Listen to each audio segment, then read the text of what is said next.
Hello everyone, आज मैं traditional सब्जी की रेसिपी आप सभी को शेयर करूंगी। जो हमारे यहाँ कहा जाता है कि इसे अगर दिवाली के दिन नहीं बनाया जाए तो मान्यता है कि छछूंदर का जन्म होता है। तो आज हम वही सब्जी बनाएंगे जो दिवाली में बनाना ज़रूरी होता है, और वो सब्जी है ओल की, यानी कि सूरणकंद की हम सब्जी बनाएंगे, जो बहुत ही टेस्टी और बहुत ही बढ़िया बनके तैयार होगा। तो शुरू करते हैं इसे बनाना।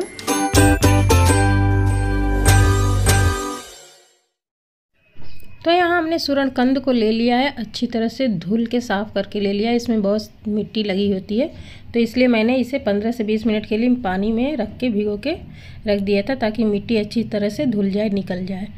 और इसे धुल के ले लेते हैं। तो आपको जितना बनाना हो आप उस हिसाब से सूरणकंद को ले लीजिए। इसे हम काट लेते हैं, काट के छोटा छोटा टुकड़ा कर लेंगे, क्योंकि इसे हमें बॉईल करना है। तो इसे हम कुकर में या फिर किसी भगोने या पतीले में बॉईल कर लेंगे। तो इसे अभी हम काट लेते हैं।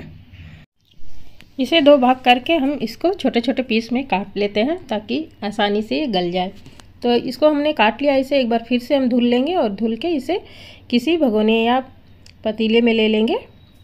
कुकर में इसलिए बॉईल नहीं कर सकते हैं, क्योंकि कुकर में एक सीटी भी आप लगाओगे तो ये बहुत जल्दी गल जाता है, यानी बहुत ज़्यादा सॉफ्ट हो जाता है। तो इसलिए हम इसे भगोने में ही उबाल लेंगे। तो ले लेते हैं इसे भगोने में। सभी को लेने के बाद भगोने में अच्छी तरह से पानी डाल देंगे, ताकि ये डूबा रहे। और अब ले लेते हैं हरण, हर्रे है ये, इसे हरण भी कहते हैं या हरितकी भी इसको कहते हैं। और ले लेते हैं कली वाली खटाई है, ये आम का कली है, तो इसे भी हम लेंगे। 10 से 12 हमने आम की कलियां ली है। और हरितकी को क्या करते हैं, पहले हम छोटा छोटा टुकड़ा कर लेते हैं, इसको कूट लेते हैं, कूट के ही हम डालेंगे इसको। तो ये हम डाल लेते हैं। हरण भी हमने 8 से 10 दाने ले लेंगे, और उसे कूट कर हम इसमें डालेंगे सूरणकंद में, ताकि ये अच्छी तरह से सूरण जो है, ये देसी सूरण है, और देसी सूरण गले में ईचिंग करता है, खाने पे थोड़ा सा काटता है गला। तो जब ये हम डालेंगे ना और डालकर बॉईल करेंगे तो ये काटेगा कम। तो इस तरह से हम पहले हरण को तोड़ लेते हैं, और उसमें डाल के हम उसके साथ ही बॉईल करेंगे। तो ये डाल लेते हैं भगोने में, मिला लेंगे। और अब डाल लेते हैं इसमें खटाई भी डाल लेंगे। तो जितना हरण हमने लिया था वो सभी को हम इसमें डाल देते हैं। और इसके बाद हम खटाई की कलियों को भी हम इसमें डाल के और इसे हम बॉईल कर लेंगे। तो बॉईल करने में 10 से 15 मिनट लग सकते हैं। लो फ्लेम पे ही हमें इसे बॉईल करना है। बीच में हम चेक करके इसे देख भी लेंगे कि ये कितना सॉफ्ट हुआ है। तो अब चलते हैं गैस की तरफ। इसे गैस को ऑन करके रख देते हैं बॉईल होने के लिए। तो गैस के फ्लेम को लोअर कर देंगे। लो फ्लेम पे ही हमें इसे बॉईल करना है, तभी अच्छी से ये बॉईल हो पाएगा। तो इसे ढक देते हैं अभी, और इधर कर लेते हैं मसाले तैयार इसके लिए। तो मसाले में हमने लिया है 1 चम्मच धनिया, थोड़ा सा हमने जावित्री लिया है ये, और 1 बड़ी इलायची है, 1 छोटी इलायची है, 3 से 4 लौंग ले लेंगे, थोड़ा सा दालचीनी ले लिया है हमने, और 1 चम्मच जीरा लिया है, और आधा चम्मच के लगभग हमने काली मिर्च खड़ा लिया है। तो इससे हम मसाले तैयार करेंगे। और साथ में हमने लिया है 3 टमाटर मीडियम साइज़ का, 4 से 5 हमने प्याज लिए हैं, और मिर्ची हमने लिए हैं 4 हरी मिर्ची तीखा करने के लिए। आपको जितनी मिर्ची चाहिए आप उसी हिसाब से ले लीजिए। थोड़ा सा हमने लहसुन लिया है। तो इन सभी को हम पेस्ट बनाएंगे, तैयार करेंगे पेस्ट इसका। तो सबसे पहले हम प्याज को काट लेते हैं। तो सारे प्याज का पेस्ट हम नहीं बनाएंगे, कुछ प्याज हम बचा लेंगे और कुछ का हम पेस्ट तैयार कर लेंगे। तो इस तरह से छोटे छोटे टुकड़े करने के बाद हम जार में ले लेते हैं सभी चीज़ों को, और ये प्याज हम रख देते हैं, बाद में तड़का देकर हम बनाएंगे इसे सब्जी। और अब काट लेते हैं टमाटर को भी छोटे छोटे पीस करके डाल लेते हैं जार में, और इस तरह से हमें इन सभी का पेस्ट तैयार कर लेना है। तो हरी मिर्च आप जितना तीखा खाना पसंद करते हो सब्जी, उसी हिसाब से इसमें डाल लीजिए। साथ ही लहसुन को भी हम डाल देते हैं इसमें, और इसका हम एक अलग से पेस्ट तैयार कर लेते हैं। और मसालों को हम बाद में पीसेंगे, उसे अलग किसी कटोरी में ले लेंगे। तो इस तरह से हमने प्याज, टमाटर, हरी मिर्च, लहसुन का पेस्ट तैयार कर लिया है। उसे हम अलग कटोरी में ले लेते हैं, और उसके बाद हम खड़े मसाले जो हमने लिए हैं उसे हम पीस लेंगे। तो जार को साफ़ करने के बाद हम उसमें मसाले ले लेते हैं, मसाले पीस लेंगे। तो इस तरह से हम खड़े मसालों का भी हम एक पेस्ट तैयार कर लेते हैं और उसे भी एक अलग कटोरी में रख लेंगे।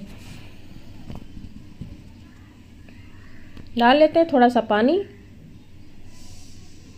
और इसे हम पीस लेंगे बारीक। कटोरी में ले लेते हैं, पीस चुका है मसाले। और इस तरह से लगे हुए जार को भी पानी डाल के हम साफ़ करके ले लेंगे उसी कटोरी में। तो इस तरह से पीस के हमने मसाले सब्जी में डालने के लिए तैयार कर लिए हैं। हम यहाँ पे पाउडर वाले मसाले यूज़ नहीं करेंगे, आप खड़े मसाले का यूज़ करिए। यहाँ पे सब्ज़ी बहुत ही टेस्टी बन के तैयार होगा। तो इस तरह से हमने मसालों को तो तैयार कर लिया है, इसे ढक देते हैं। और साथ ही हमने तड़का देने के लिए 2 तेज़पत्ता लिया है, थोड़ा सा हमने हींग लिया है आधा चम्मच, 1 चम्मच जीरा है, थोड़ा सा दालचीनी का टुकड़ा, 1 छोटी इलायची, 4 से 5 लौंग लिया है और 1 बड़ी इलायची। तो इससे हम सब्ज़ी को बनाते समय तड़का देंगे। तो इसे अभी एक तरफ करते हैं और चेक कर लेते हैं कि हमारा सूरणकंद जो है वो बॉयल हो चुका है कि नहीं। तो चाकू लगा के हम चेक कर लेते हैं। तो आप देख सकते हो चाकू अच्छी तरह से घुस गया है, यानी कि ये गल चुका है। तो इसे हम उतार लेंगे और इसे ठंडा होने देंगे। ठंडा होने के बाद हम इसे निकाल कर इसका छिलका हटा लेंगे। और आप देख सकते हो ये सूरणकंद जो है थोड़ा सा काला हो गया है। तो ये काला हो गया है तो इससे कोई बात नहीं, ये जो हमने हरण डाला था ना, खटाई हरण, उसी की वजह से ये काला हो गया है। तो इससे कोई फ़र्क नहीं पड़ता, सब्ज़ी का टेस्ट बहुत ही अच्छा बन के तैयार होगा। सब्ज़ी के टेस्ट में कोई फ़र्क नहीं होगा इससे। तो इसके छिलके को हम साफ़ कर लेते हैं चाकू से ही। और इस तरह से हम इसे साफ़ करके अपने मनचाहा पीस बना लेंगे, छोटे छोटे पीस से कर लेंगे। और जो ख़राब वाला हिस्सा होगा उसे निकाल देंगे। तो इसे हम निकाल देंगे, या आप चाहे तो ऊपर से इसको हटा दीजिए, पर हटाने से कोई मतलब नहीं है, आप इसके बगैर इसे हटाए भी आप बना सकते हैं। वो काला हो गया है, सिर्फ हरण की वजह से काला हो गया है। तो इस तरह से हम इसके पीस बना लेते हैं, छोटे छोटे, जितने बड़े हमें चाहिए उस साइज़ के हम पीस तैयार कर लेते हैं। तो इस तरह से हमें इसको छील के और इसके पीस हम पहले काट लेते हैं सभी। और सभी सूरण को हमने काट के ले लिया है एक प्लेट में। तो इस तरह से हम काट के ले लेते हैं। और अब चलते हैं गैस की तरफ। गैस ऑन करके हमने कढ़ाई रख लिया है, उसमें हम डाल लेंगे 3 से 4 चम्मच, बड़े चम्मच से 3 से 4 चम्मच आप तेल डाल लीजिए। इसको पहले हमें इसे फ्राई करना है, अच्छी तरह से लाल कर लेंगे। और इसे चलाते हुए हम इसको अच्छी तरह से लाल कर लेंगे जब तक ये बढ़िया से भुन न जाए। और जब सूरणकंद अच्छी तरह से लाल हो जाए तब हम इसे निकाल लेंगे। तो इस तरह से हमने इसे अच्छी तरह से भून लिया है, इसे निकाल लेते हैं एक प्लेट में। और इसके बाद हम मसाले डालकर इसे भूनेंगे और फिर सब्ज़ी तैयार करेंगे। तो इसे निकाल लेते हैं अभी। तो कढ़ाई में जितना तेल हो, आपको लगे तेल कम है तो इसमें और तेल डाल लीजिए, 1 आध 2 चम्मच, या फिर आप रहने दीजिए जितना तेल में आप बनाना पसंद करते हो सब्ज़ी को उसी हिसाब से। तो तेल मेरे कढ़ाई में काफ़ी तेल है तो इसलिए हम इसमें तेल और नहीं लेंगे। और इन सभी चीज़ों को डाल देते हैं, तड़का दे देते हैं। उसके बाद हमने जो प्याज बचाया था उसको काट के उसे भी हम इसमें डाल देंगे और अच्छी तरह से प्याज को लाल कर देंगे। और जब अच्छी तरह से प्याज लाल हो जाएगा, भुन जाएगा, तब हम इसमें मसालों को डालेंगे। तो अभी प्याज हम लाल कर लेते हैं और चलाते हुए हमें इसे भून लेना है। और जब प्याज अच्छी तरह से लाल हो जाए, आप देख सकते हैं प्याज हमारी लाल हो चुकी है, तब हम इसमें डाल देते हैं मसालों को जो हमने पीस के लिया था, खड़ा मसाले, उसको हम डाल देते हैं। और 2 मिनट चलाते हुए इसे हम भून लेते हैं। थोड़ा सा यहाँ पे लाल मिर्च पाउडर डाल देते हैं, कश्मीरी लाल मिर्च पाउडर है ये, तीखा वाला नहीं है। तो इसे हम डाल देते हैं। थोड़ा सा हल्दी पाउडर हमने डाला है, लगभग 1 चम्मच। और अब डाल लेते हैं स्वाद अनुसार नमक इसमें। और इनको अच्छी तरह से मिलाते हुए हम इसे भून लेते हैं। कुछ देर के लिए इसे हम ढक भी देंगे और ढक के इसे हम भून लेते हैं। तो 2 मिनट के बाद हम इसे चेक कर लेते हैं और इसे चला लेते हैं। ये मसाले भी अच्छी तरह से भून चुके हैं। अब इसमें डाल देते हैं जो हमने पेस्ट तैयार किया था टमाटर, प्याज, हरी मिर्च, लहसुन का, उसे हम डालकर इसे भी हम 2 से 3 मिनट के लिए भून लेंगे। इसको अभी अच्छी तरह से मिला लेते हैं, मिक्स कर लेते हैं। उसके बाद हम इसे ढक देंगे 2 मिनट के लिए और ढक के इसे लो फ्लेम पे ही भूनेंगे। 2 मिनट बाद हम इसे चेक कर लेते हैं। मसाले काफ़ी अच्छी से पक रहे हैं, भून रहे हैं। और आप देख सकते हो तेल भी ऊपर आ चुका है। तो कुछ मिनट के लिए इसे और हम ढक देते हैं ताकि बढ़िया से ये और भी भुन जाए। तो इस तरह से मसालों को भूनने के बाद हमने इसमें डाल दिया है सूरणकंद को। जब मसाले अच्छी तरह से भुन जाए तब हम इसमें सूरणकंद को डालकर, और हमें जितनी ग्रेवी रखनी है उस हिसाब से इसमें हम पानी डाल देते हैं।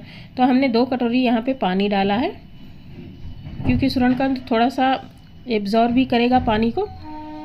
तो इस तरह से हमने यहाँ पे 2 कटोरी पानी डाला है और सभी को अच्छी तरह से मिला लेते हैं, चला लेते हैं। चलाने के बाद इसमें क्या करते हैं, थोड़ा सा हमने डाल लिया है यहाँ पे कसूरी मेथी। कसूरी मेथी से टेस्ट और फ्लेवर बहुत ही अच्छा आता है। तो इस तरह से हमने इसे मिलाने के बाद लो फ्लेम करके ढक दिया है इसे पकने के लिए। तो 3 से 4 मिनट लो फ्लेम पे हम इसे पका लेंगे। 3 मिनट पकाने के बाद हम इसे चेक करके इसे उतार लेंगे, यानी कि जब अच्छी तरह से ये पक चुका होगा तब आप इसे उतार लीजिए चूल्हे से। मेरी सूरजकांत की सब्ज़ी बनके तैयार है। आप देख सकते हो इसका कलर कितना बढ़िया लग रहा है और खाने में तो बहुत ही टेस्टी बनके तैयार हुआ है। फ्रेंड्स, अगर इस तरह से आप भी बनाएंगे ना तो आपकी सब्ज़ी भी बहुत ही टेस्टी बनेगी, आप सभी को बहुत पसंद आएगा। और इस तरह से आप सूरजकांत को जब भी बनाइए इस तरह से बनाइए तो बहुत ही टेस्टी बनके तैयार होगा। और इस दिवाली आप इसे ज़रूर बनाइए। दिवाली में बनाना सूरजकांत की सब्ज़ी शुभ होता है, इसलिए हमने इस रेसिपी को आप तक शेयर किया है। अगर वीडियो पसंद आए फ्रेंड्स तो इसे लाइक करिए, चैनल पे हमारे नए हैं तो सब्सक्राइब भी कर लीजिए, साथ ही बेल आइकन को ज़रूर प्रेस करिए। मिलते हैं अगले वीडियो में एक अलग डिश और रेसिपी के साथ। तब तक के लिए गुड बाय।